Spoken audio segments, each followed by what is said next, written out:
महाराष्ट्रात MBA आणि वास्तू विशारद या अभ्यासक्रमाच्या प्रवेशाची मुदत CET सेलकडून वाढवण्यात आलेली आहे।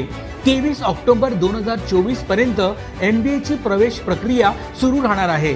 अखिल भारतीय तंत्र शिक्षण परिषदेने तंत्र शिक्षणाअंतर्गत येणाऱ्या विविध अभ्यासक्रमांच्या प्रवेशासाठी 1 महिन्याची मुदत वाढवली आहे। यामध्ये प्रथम वर्ष आणि द्वितीय वर्ष लॅटरल प्रवेशाची मुदतवाढ विद्यार्थ्यांना मिळालेली आहे। संस्थात्मक स्तरावर कॅप थेअरीनंतर रिक्त राहिलेल्या प्रथम आणि द्वितीय वर्ष MBA अभ्यासक्रमाची प्रवेश प्रक्रिया आता 23 ऑक्टोबर पर्यंत राबवली जाणार आहे।